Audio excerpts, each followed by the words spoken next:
Saudara-saudara yang dikasihi oleh Tuhan Yesus Kristus, apa kabar? Saya berharap saudara-saudara dalam keadaan baik dan sehat.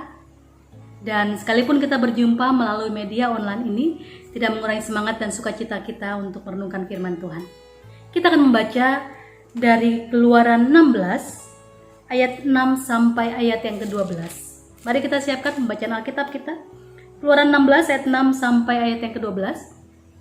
Sebelum membaca dan merenungkannya, mari kita berdoa. Kami bersyukur untuk perjumpaan kami pada saat ini melalui media online ini, Tuhan. Kami bersyukur bahwa Tuhan sampai saat ini memelihara kami. Kiranya saat kami merenungkan firman Tuhan, berilah kami hikmat dan pengertian untuk dapat mengerti kehendak Tuhan, melakukannya dengan sungguh-sungguh di tengah-tengah keadaan situasi yang memprihatinkan saat ini. Dalam nama Tuhan Yesus Kristus kami berdoa. Amin. Keluaran 16 ayatnya yang ke-6 sampai ayat yang ke-12 demikian. Sesudah itu berkatalah Musa dan Harun kepada seluruh orang Israel, petang ini kamu akan mengetahui bahwa Tuhanlah yang telah membawa kamu keluar dari tanah Mesir. Dan besok pagi kamu melihat kemuliaan Tuhan karena ia telah mendengar sungut-sungutmu kepadanya. Sebab apalah kami ini maka kamu bersungut-sungut kepada kami. Lagi kata Musa, jika memang Tuhan yang memberi kamu makan daging pada waktu petang dan makan roti sampai kenyang pada waktu pagi, karena Tuhan telah mendengar sungut-sungutmu yang kamu sungut-sungutkan kepadanya. Apalah kami ini? Bukan kepada kami sungut-sungutmu itu, tetapi kepada Tuhan. Kata Musa kepada Harun, katakanlah kepada segenap jemaah Israel, marilah dekat ke hadapan Tuhan, sebab ia telah mendengar sungut-sungutmu.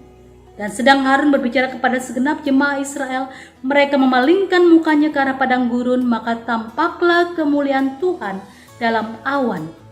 Lalu berfirmanlah Tuhan kepada Musa, aku telah mendengar sungut-sungut orang Israel. Katakanlah kepada mereka, pada waktu senja kamu akan makan daging, dan pada waktu pagi kamu akan kenyang makan roti. Maka kamu akan mengetahui bahwa akulah Tuhan Allahmu. Demikianlah firman Tuhan, yang berbahagia ialah mereka yang mendengarkan firman-Nya serta melakukannya. Saudara-saudara yang dikasihi oleh Tuhan Yesus Kristus, pada saat ini saya yakin banyak dari kita yang terus bertanya-tanya sampai kapan virus corona ini berakhir. Sampai kapan situasi akan kembali normal? Sampai kapan kita berdiam di rumah, beraktivitas di rumah? Karena setiap orang semua berharap keadaan kembali seperti sedia kala. Semua orang berharap bisa kembali bergereja. Semua berharap bisa kembali bersekolah, bekerja dan beraktivitas seperti semula. Pertanyaan sampai kapan? Siapa yang bisa menjawab? Entah sampai kapan. Tidak ada yang tahu pasti. Dan ketidakpastian inilah yang membuat kita bingung. Ya bagaimana dengan pekerjaan? Bagaimana dengan usaha yang saat ini dijalani? Apalagi ada begitu banyak perusahaan yang saat ini benar-benar mengalami situasi yang sulit, sehingga banyak orang yang terkena PHK. Kita menjadi bingung karena kebutuhan ekonomi masih harus terus dipenuhi. Sampai kapan? Kita tidak pernah tahu. Dalam kebingungan kita, tapi demi mencegah penyebaran virus corona, mau tidak mau kan kita harus ambil bagian untuk mengikuti aturan pemerintah, menjaga diri di tengah situasi ini. Ya, walau banyak kebingungan dan kekhawatiran, dan tidak sedikit dari kita yang mungkin juga bersungut-sungut karena merasa dirugikan, berat untuk menerima situasi, merasa direpotkan, merasa tidak dipedulikan dengan kebutuhan ekonomi atau kebutuhannya. Ya, situasi ini memang tidak mengenakan, saudara. Situasi yang tidak mengenakan ini memang membuat kita terkadang lebih mudah bersungut-sungut, marah, jengkel, kesal. Itu yang dilakukan oleh bangsa Israel. Dalam perjalanan mereka ketika mereka sudah keluar dari tanah Mesir menuju tanah perjanjian, di perjalanan mereka bersungut-sungut, mereka jengkel, marah karena makanan dan minuman yang mereka dapatkan tidak seperti yang mereka dapatkan di Mesir. Mereka kekurangan makan, kekurangan minum. Mereka marah, kesal dan jengkel dan mengatakan lebih baik kami mati di Mesir dengan perut kenyang daripada di tempat ini dengan kondisi lapar.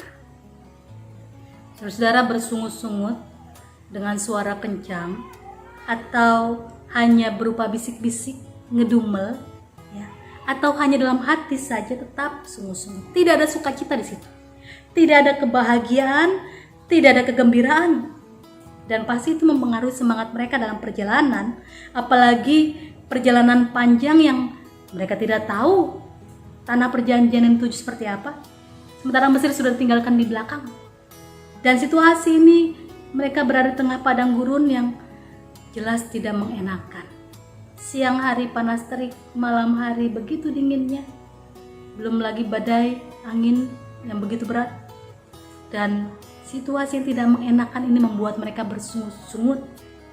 Tetapi sungut-sungut ini pasti membuat perjalanan itu menjadi berat, menyedihkan. Persis seperti lagunya Ebith G. Ade. Perjalanan ini terasa sangat menyedihkan. Ya bagaimana tidak, situasi memang memprihatinkan. Tetapi ketika mereka bersungut-sungut, ternyata sungut-sungut mereka didengar Tuhan. Musa sebagai pemimpin bangsa itu mengatakan di dalam ayat 7, 8, 9, dan 12 hingga 7 kali Musa mengulang kata sungut-sungut atau bersungut-sungut, bahwa Tuhan mendengar sungut-sungut mereka. Mungkin ketika itu banyak dari mereka yang juga bersungut-sungut di belakang Musa, hanya sekedar bisik-bisik, ya. Mungkin Musa tidak mendengar, tapi Tuhan mendengar sungut-sungut mereka semua. Ucapan Musa kepada Harun dalam ayat 9, katakanlah kepada segenap jemaah Israel, marilah dekat ke hadapan Tuhan, sebab ia telah mendengar sungut-sungutmu. Sungut-sungut adalah hal manusiawi. Selama kita masih punya emosi, pasti kita bisa bersungut-sungut. Tidak salah. Tapi mereka lupa. Mungkin mereka berhadapan dengan Musa dan Harun, tapi yang memimpin mereka sungguhnya adalah Tuhan. Tuhan yang membawa mereka keluar dari Mesir. Mereka yang dipimpin Tuhan dalam perjalanan, sehingga ketika mereka bersungut-sungut, sesungguhnya sungut-sungut itu mereka tujukan kepada Tuhan. Itu menandakan mereka kurang percaya kepada Tuhan yang membawa mereka keluar dari tanah Mesir. Mereka tidak percaya dan memperlihatkan mereka tidak mengenal siapa Tuhan yang memimpin mereka ini. Sebabnya Musa mengatakan, marilah dekat ke hadapan Tuhan. Dan dalam ayat yang 10, ketika mereka boleh mendekat ke hadapan Tuhan, dikatakan mereka melihat kemuliaan Tuhan dalam awan. Saudara, dekat ke hadapan Tuhan membuat mereka melihat kemuliaannya itu nyata. Mendekat ke hadapan Tuhan menandakan bahwa kita mau datang kepadanya di tengah kesulitan, bukan hanya sekedar sungut-sungut saja atau lari kepada yang lain, mencari jawaban di tempat yang lain. Menghadap Tuhan, itulah orang yang beriman. Di dalam kesulitan dia menghadap Tuhan. Orang beriman yang menghadap Tuhan akan dapat melihat kemuliaan Tuhan itu nyata, karena Tuhan mendengar. Sungut-sungut bangsa Israel didengar Tuhan, dan Tuhan menunjukkan dia memelihara mereka. Karena dia yang membawa mereka keluar dari Mesir, maka dia juga memelihara mereka. Dikatakan Tuhan memberikan mereka makanan di pagi dan petang. Artinya di perjalanan itu mereka tidak dibiarkan sendirian. Tuhan ada menyertai dan memelihara mereka. Karena itu sangat penting sekali untuk meneguhkan iman kepada Tuhan. Percaya sepenuhnya bahwa dia memelihara kita. Percaya dia mendengar suara kita. Percaya dia tidak membiarkan kita. Orang percaya, yang percaya kepada Tuhan, tidak lepas dari masalah. pasti akan menghadapi kesulitan juga, apalagi di tengah-tengah situasi saat ini.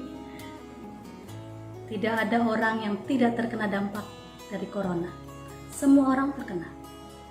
Bukan hanya keluarga kita, masyarakat kita, bangsa kita, tapi seluruh umat manusia di dunia ini terkena dampak dari virus corona.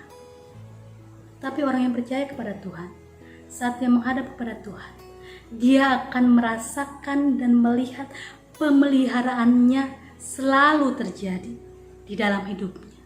Dan itu akan membuat dia bersyukur.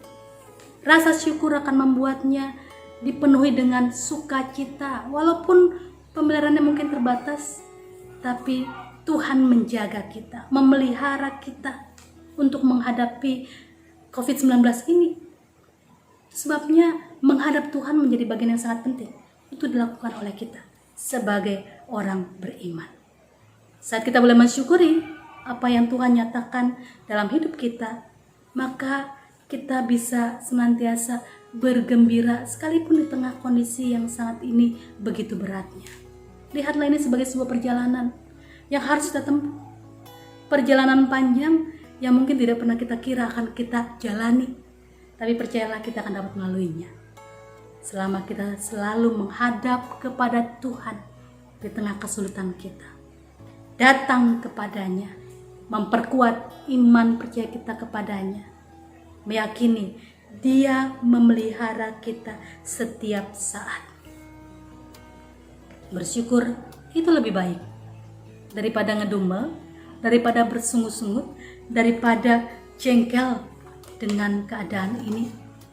Karena tanpa disadari, bersungut-sungut akan mengurangi sukacita di hati.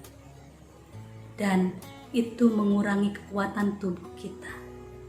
Tapi hati yang gembira, yang boleh bersukacita dan bersyukur atas pemeliharaan Tuhan akan memberikan kekuatan tubuh kita untuk berjalan di tengah situasi ini. Sehingga perjalanan yang kita jalani ini saat ini akan kita dapat jalani dengan hati gembira, walaupun kondisinya sangat memprihatinkan. Orang yang bersyukur akan selalu melihat pemeliharaan Tuhan itu sungguh nyata. Saudara, kita semua merasakan kondisi yang berat saat ini. Karena itu mari kita pelihara iman kita. Perteguh iman di dalam Tuhan. Hanya dengan demikianlah kita bisa menghadapi situasi ini. Percayalah, Dia memelihara kita sekalian. Tuhan memberkati. Amin.